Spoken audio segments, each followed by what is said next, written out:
embroidery nurse.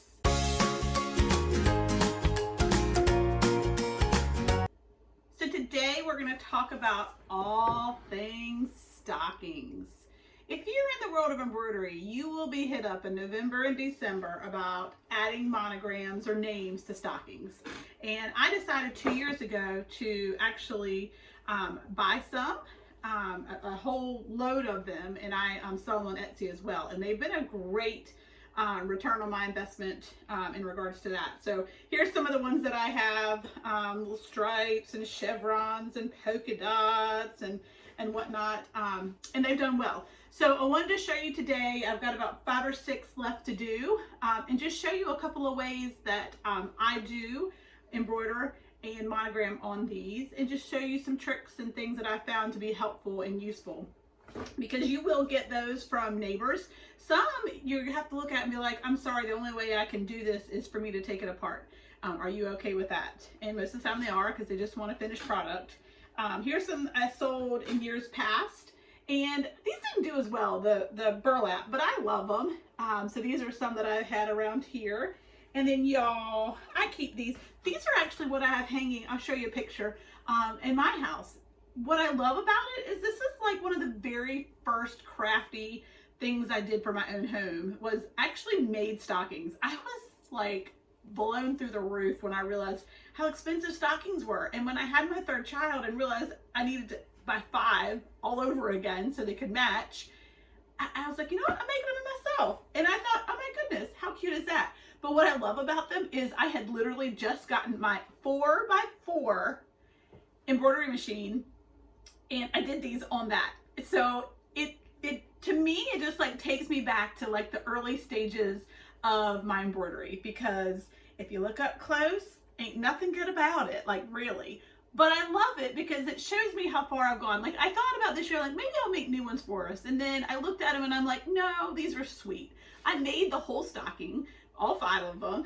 And then I worked so hard to, you know, find a font and learn how to embroider just for these that year. So I'm gonna bring it up closer so you can see how, but they work and I love it. So it's okay to learn to not be a perfectionist, right? So, you know, you can see up close to that where we're a little off. We got some extra threads going on there, but seriously, it's just sweet. It's not even centered, like whatever, but it's just sweet, and Mama made them. So you gotta love it for that reason. So what I found with stockings, I love doing a quick monogram on them because you generally just can do it without having to take it off. So here's an example of that. I've kind of learned the exact, you know, spacing that I need so that I don't have to take it apart. And so a monogram it always falls within that. One simple letter, this has a W if you can see. That's simple, you don't have to take a stocking apart to do that. But sometimes when you have longer names, or just a name in general, when you want to do it bigger and not teeny font, you're going to have to actually take the stocking apart. But don't be scared about that. You just need a simple sewing machine. I've got my old girl here that I've had for, I mean, really like 25 plus years. Just a simple straight line. So it's not hard, and I just kind of want to walk you through it. So what's really the way to do these, if you have multi-needle machines, is with fast frames. So the 7-in-1, 8-in-1, generally you buy those as add-ons for your machines. So for my new Ricoma here, you guys, did y'all see my unboxing? I'm so excited about having her, and I still haven't named her. I want to think of like a really strong S name. What's a strong S name? Put in the comments if you can think of one, because we've got Sally and Susie down there. So I want to stick with the S's. You know, I don't know if you know, my boys, they have the same letter, all 3 of them have the same letter of their names. So I kind of want to stick with that theme, but S's, we've got Sally, Susie, and I just need a strong, powerful S name. So put it in the comments. But anyway, with this, I did purchase the 8-in-1 add-on. So that's gonna be really helpful for doing anything, you know, where you have the fast frame. And then my other 2 machines, I have them as well. I ended up buying 1 set, and then I bought 1 extra arm. Is this called an arm? I don't know what it's called. I bought 1 extra of these. That way I can have them running. And it was less expensive than buying 2 whole sets, because there's several pieces in the 7-in-1 and the 8-in-1 that I probably will never use. But anyway, I've got 2 of these arms, so each machine can have one and can be running at the same time. I just bought from Ricoma, they're 8-in-1. So you can see it's size different. So it's made specifically for the machine. I bought this on Amazon. I bought one from my dealer. Ricomas you have to buy directly from them on the Ricoma.com. You can use my link down below because it's sized specifically for the machine. You can see it's smaller. But the cool thing is, so this came with my 8-in-1. They slide on and they kind of notch into place. The cool thing I found out, it fits my other one just the same. So the only thing that's different is the arm. The actual pieces that you use are all interchangeable. So that was super exciting. And I have, this one says 101 in the corner. I don't know what that means. My other one says 103 in the corner. I don't know what that means. But anyway, when I put in what kind of machine I had, I think the one that says 103 I got from my dealer. This one that says 101 I got off of Amazon. I had just specifically typed in what machine I had, and this is the one that was recommended for me. So both of them work.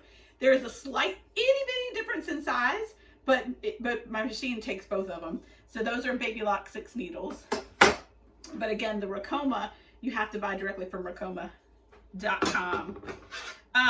So anyway, there's a couple of sizes that I can use, but this is the main one that I use for both of them because it fits in there real nicely. But if you have a longer name, you're going to have to use, one size up. You can see if we take this stocking here, this one slides in perfectly. So that means I'm not going to have to do anything as far as taking it off. The problem comes, even if you can get it in, the arm still has to be able to move back and forth in here. And so at times, if the name's pretty long, it might not be able to get all the way to the edge. So you might have to actually take them apart. So let me show you an example of how that's done. So you want to have a good seam ripper, and I can't find my really good one, but the one I have linked below is the one you should get. It's the one that's got the nice big handle, and throughout my move, I've lost it. But anyway, with that being said, let me look at my orders, because a couple of them I don't have to open, so I don't want to open up one that doesn't need it. So the first one I have simply says Dad. I'm not going to have to open up the one that says Dad. That's 3 letters. We're good to go with that. I get excited when I see one come through like that, right? So Dad, I'm not going to have to open up. That is our green chevron. Next I've got an order for Grayson. Grayson will have to be opened up for sure. That's a longer name. Now it's going to fit just fine, but it's too long for me to not have to open the stocking up. So Grayson's going on a multicolored stripe. That's this cute one right here. And you can see, let me cut out. So if you watch my videos, you know I print out every design because it gives me the grid line that I need. And for stockings, you guys print out your design or get some masking tape, whatever. You want to make sure the orientation of the name is correct. I've seen so many posts about people that they pull it off the machine and realize that it's upside down. So you don't want to do that, especially if you're monogramming something that someone has dropped off to you, right? And you know what I did? I got recycling bin. So all this paper that I print goes straight into the recycling bin now. Do them apart, y'all. Do them apart. All right, so here's the multi-stripe. Here's the name Grayson. So it fits on there perfectly, but we are gonna have to open it up. So I do know that. So I'm gonna get my seam ripper. And there's 2 sides. There's the side that has the little hangy thingy. I do the opposite side because I don't want to get messed up with this when it comes to sewing. So I do the opposite side. So I'm just gonna flip it out. And you can see there, it's been serged. If you have a serger, even better. You don't have a serger, but I ran out of, or actually I broke one of the needles and I need to watch some videos because I don't know how to fix it. So right now it's not doing much in the world of serging. So I'm just gonna seam rip this. I'll speed it up so I don't bore you to tears. And then we'll meet back up after I have it done.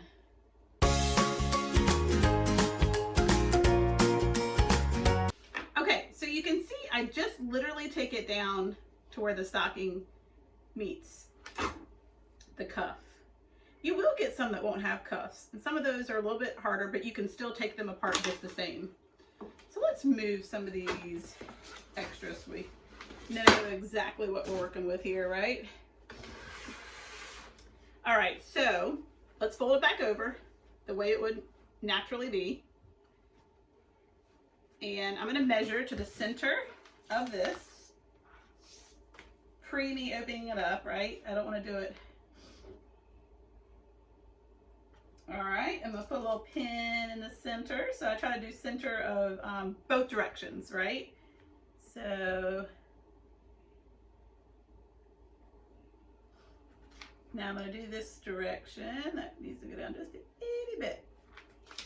Okay, so now I'm going to use the grid that I have, and I'm going to place it right there on the center of the original pin.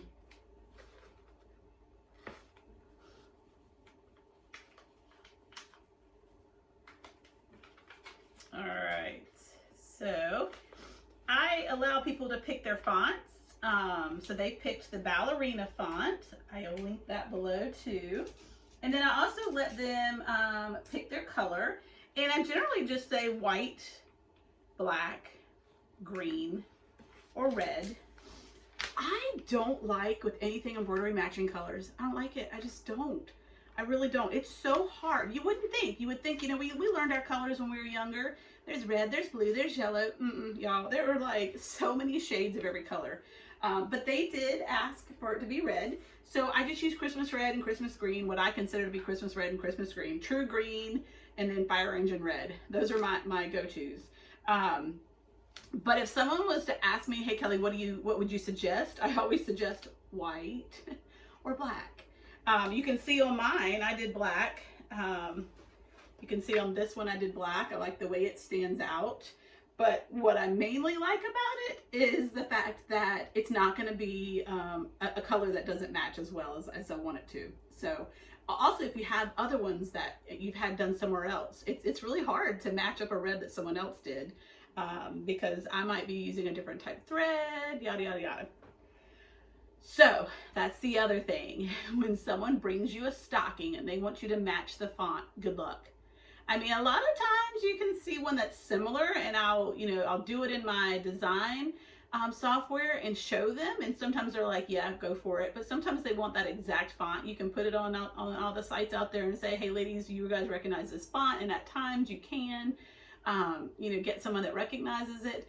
But it can be tedious. It really can. I've had ladies that will buy 6 stockings from me and they have 1 child, and they're doing it because they don't know they might have more kids later and they want to have a matching. And I laughed the first time somebody did that, but now I'm like, you're brilliant. Brilliant. And then they'll just bring them back to me because they bought up the original from me, and then that will be easier for us to work on. But if someone's been buying them from like Pottery Barn, you see a lot of those, come. People don't want to pay extra to have the monogramming, and a lot of times it's because honestly Pottery Barn does not have the best embroidery. They just don't. It's to me it's not. I wouldn't pay extra to have anything embroidered. I would have someone embroider something for you if you get something. I get a lot of different Pottery Barn things. At times the size, what they put on something is just not what you and I would do. For instance, they might have Grayson, but it might be literally this big on there, and so proportionally it doesn't look good to me. But anyway, okay, so now we have it on there and we have it pinned, and the reason we do that is because we're going to flip it. We want to make sure we know where to put it once it comes. Not only are we going to flip it, now if you have a single needle, I would do it just like that. I would float it, pin it to your hoop, literally sit there and hold this out of the way, or you can pin it and fold it back with a clip. That's how I would do it. But on our multi-needles, what I do is I literally turn them inside out. And I do this just to have less material in the way. So I turn it inside out, and now I'm going to now I'm going to stick it on my fast frame just like this, so the stitching is up, and the arm of the machine will go directly in there. So those are my 2 go-tos. So Grayson actually will fit inside here, but I can do it since it's already open. I can do it on a bigger one as well. It doesn't really matter. And I've got all sizes of these, so it's really cool how many different ones that I've kind of gotten over time. And like this one, I keep waiting to do something with this. What am I gonna do with this? Like a boot, I guess? Get way on down there. I don't know. What have you guys done with this? Looks fun. So we're gonna get our sticky stabilizer and we're just gonna cut it to the size of our fast frame here. I'm gonna do a smaller one, I think. All right, so let's cut that. And what's cool is I've got all three. Now I've got all three of my machines ready with the fast frame arms on.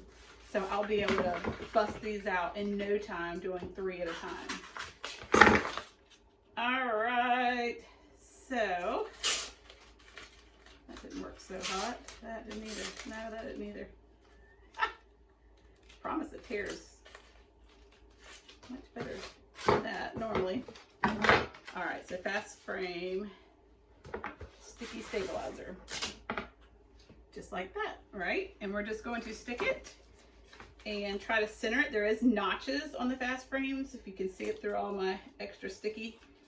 We'll need to clean those soon so I can realign things. But I'm going to put the center to match the grid. And then I like just to put in, what I also like when something's like this, you can line it up and know it's straight based on it being up top. But what I'm also going to do here is pin it. I just like to have extra, you know, like just the more stabilization, the better. Less ability for it to move. So let me come up a little bit closer and show you how we've done that. So you can see here, if it's not too bright, I have it pinned in a couple of places. This is just pinning of the name so I can make sure that I use my grid. You can see it like that. And just a couple extra pins. And so the arm of our machine is going to go straight into there. All right. So I did want to show you on the Ricoma, since this is an add-on, we do have to move the brackets, the 2 arm brackets. So there's a standard location where most of our hoops go on, but when you have something added on like this, you actually are going to have to move the brackets. So I'm going to bring you in a little bit closer so you can see how I do this, and then we'll get them all on the machines. Okay, so with my new Ricoma embroidery machine, it actually comes with its own software called Chroma. But since I've had these 2 6 needles back here, 2 baby locks, and from the beginning of time since I've done embroidery, I've used Embroidery Essentials, which I still love and I really understand well. Now I can't wait to dig into Chroma and learn more about it, but presently I just got to get stuff going, right? So I'm going to still use Embroidery Essentials, and I just want to show you something quick and easy. So let me go ahead and just work up another stocking. And for this one, I have the name Meredith in white curly. So let's just go down here and pick that. I don't remember which one. I know someone told me I could type in which one and it'll pop up, but I don't even know the names of mine, y'all. Okay, so there's curly somewhere. There we go. I saw curly. Yes. So use the smallest font, 1 inch. There are times where you can make it a little bit bigger, but we're going to do Meredith. That's a longer name, so I know that that's really all that will fit there. How cute. Okay, so there's Meredith, and I want to save it to my USB for my Ricoma machine.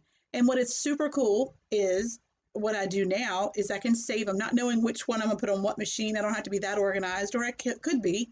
And if I was, I'm just going to say File, Save As. And down here, what you can do is it knows that I have my USB in the E drive, and we're going to name this Meredith. That's just the easiest way for me to find it on the machine. And right here, this is the coolest part. So I bought all my files as PES files. I bought all my designs, and I was really worried when I got a new machine, oh my goodness, am I going to have to repurchase or re-download everything into DST? No, they speak to each other, and this is how you can do it. So right here, it automatically wants to save it as a PES file because that's how it was purchased. But all I have to do, y'all, is save it, save as type, DST, boom, save, and there we go. So the great thing is I can make it as the PES, and I can save it as PS for my other two machines, or I can switch it to save as DST and it's going to pull up on the Ricoma. How awesome is that? So I can do two things at one time, and that's pretty darn amazing. So I just wanted to show you that real quick.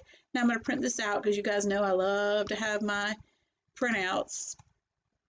So we're going to print her out and we're going to go put it on the new machine. Woo! And get all three machines running. So fun. Okay, so I wanted to show you how to change the arms on here so that we can put our 8-in-1 on.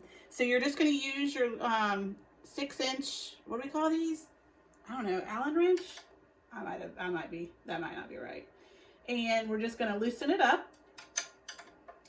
And all these little tools come in your toolbox, so it's nothing extra you're going to have to get. And we're just going to twist them off. You don't have to take them off completely. Ooh, I made that one really tight. It was probably too tight. And I'm just going to slide it over. I'm going to slide it over 2 spots. So if I count 1, 2, 3, 4, 5, it's going to be my 6 and my 7 spot. And then I'm going to tighten those back into place. And then I'm going to do the same thing with my other bracket arm.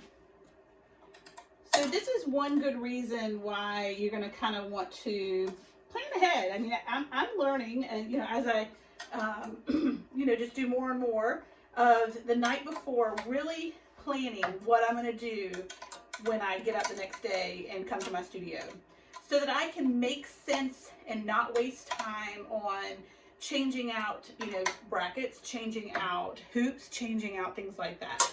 I try to do the same if I have 6 stockings to do. Let's just go ahead and do all of them at one time before I move on to the next item. Okay, so I'm moving this one over as well, and I'm tightening it. And now I'm going to show you on the screen exactly how we're going to pull up this design, because it is different. If you're used to, you know, baby locks and whatnot, this is different. So let me find my USB port. Not port, but the thing. And I'm actually going to turn the lights down so that you can hopefully see the screen much better. I want to bring you in so you can see exactly what I'm working on. I'm going to take my USB port and we're going to put it into the side. It's actually indented here on the side, which I love, because a couple of times I've actually bumped the one on my other machines because they stick out, and I've actually broken one actually in the machine. So I like that it's in there like that. So hopefully you're getting a decent view of the screen there. I'll try to zoom in as I can.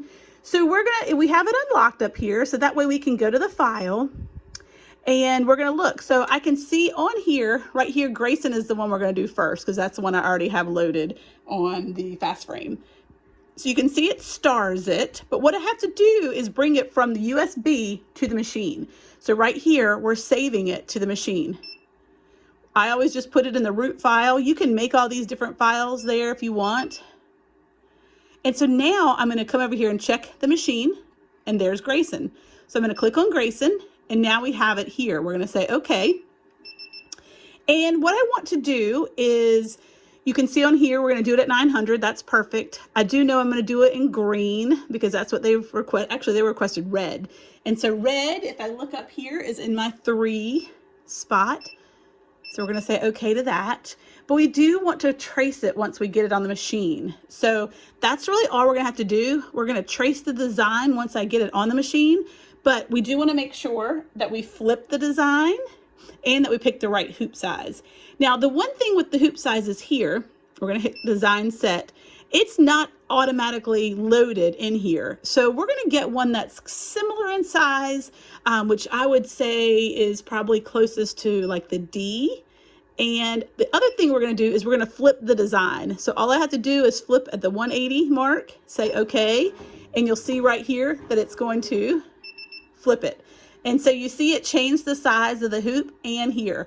The biggest thing that I have to do is trace my design, because when you have an extra add-on to a machine, you need to make sure you're not going to hit any of the edges because it doesn't recognize this exact size. So here we go. We're going to do it on the machine and we'll go from there. That's all we have to do on here. The other thing that like we said, we already picked the color, we flipped it, we put the right hoop size, we're good to go. So really all we're going to have to do now is move it to the right spot, trace it, and hit start. All right, here we go. Okay, so we're going to slide our frame on here until it's in place. Feels good there. And then we're going to take our actual fast frame and make sure that it goes around the arm. Match up the indentations on the top and screw it into place. So now we know we have it on there good, and the excess is out of the way. So one thing that we want to do is we're going to change it to the first needle here so that we can actually center this design. So it's in the center right now, but it's way far away from mine. We might have to change the hoop on this to make sure we get it into the right one. So let's see here. We're going to say, we're going to drag it back to the center. And I am going to have to actually change the hoop size. So I'm going to go back to design set, and I'm going to pick just a bigger hoop size. There we go. And I'm still going to have to flip the design again. So we'll say okay to that. And we're on the first needle again. So it's in the center, but we need to move it way back. So I always do the wrong way. So we're moving it directly to this. So what I like to do is bring it all the way down to center over my grid. So I'm going to bring it up some. Slow it down a little bit. There we go. And I can see if I pull it over there that it's directly over the design. So that's perfect. That's where I want it to be. And now what I'm going to do is I'm actually going to trace it. So I'm going to hit my trace button. We're going to say okay. And I can keep that down because it's not going to hit anything. And we just want to make sure that it stays within the frame here and doesn't go out. I'm going to do it one more time just to make sure. Good. So we know that it is not going to hit the sides of my frame by tracing it like that. You can even take it off again if you want to take this off and do it again, just so you're sure. That's the best way to do it. So now we're just going to stitch it, and I'll show you the product when we're done. Okay, so I used two different machines, but of course it's the same end product, so that's always good to know. So here are the two stockings that I just did. And the only difference is this was a really short name. So watch how easy this is. I'm going to take out one little pin. We're going to take out two little pins. We're going to pull it down. We're going to flip it back, right side out, maybe. And that couple minutes of stitching, and it's done. So I love it when we do a monogram or when we do a short name, because that's how quick that is. Seriously. And how cute is that? And this dad is gonna love it. So the more time consuming, obviously, is when you have a longer name. This one, sometimes I like to test to see if putting water soluble stabilizer on the top helps or not. But it didn't. It doesn't look any better, so I won't do it on the rest of them. I couldn't remember if I had been doing them that way or not. So, because now I've got to pick out some of that extra. So we're going to take this one off the hoop here. And this really is simple. It's just a little extra steps, but it allows us to be able to get a good finished product.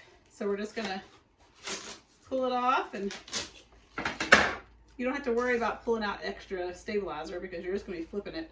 But before we do that, we're just going to take the seam that we ripped out. So right here, and with these pins that I just used, I'm going to line it up, starting at the top, and then just pin. And I'm just going to pin down this seam as close to the edges as I can so that we don't lose any space on here. And I'm going to pin all the way to the edge that we ripped out.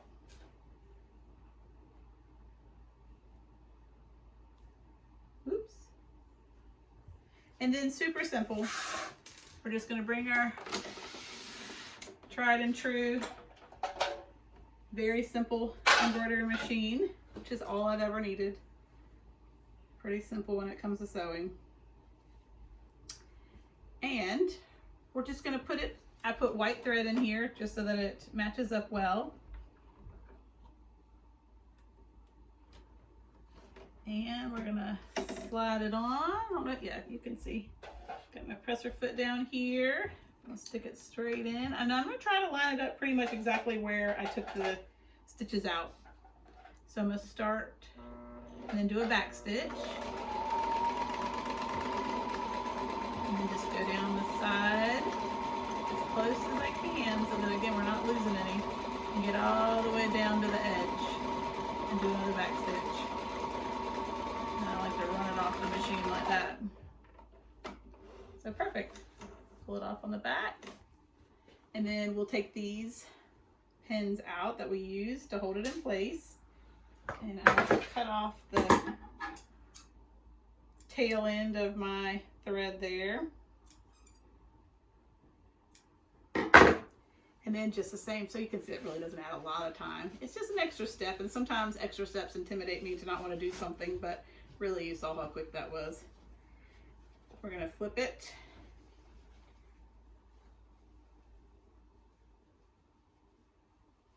Back. And boom, there we go, y'all.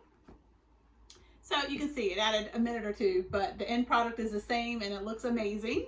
So there you go, super simple stockings, great thing to add to your shop. And like I mentioned before, you'll have people dropping them off November, December, or you'll get a random one in May. You know, it's funny when I've had someone drop something off just completely out of season, but they're just ahead of the game, and that's not like me, so I get excited and do it for them and know we're done with their stocking for the year. So any questions you have about the Ricoma, please ask. I know it's new, it's probably new for you, and you know, I look forward to learning more and doing more with it. The other two baby locks I've had for, you know, a couple years, so if you have questions about those, please let me know.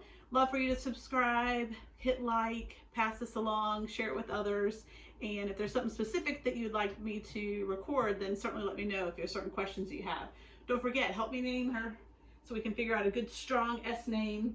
And if you're interested in learning more about purchasing them, I have a link below that you can click on, that you can go directly through Ricoma through my link and purchase the machine, and that actually helps me in the end be able to work with her longer. So hope you'll have a great day and happy stitching and Merry Christmas.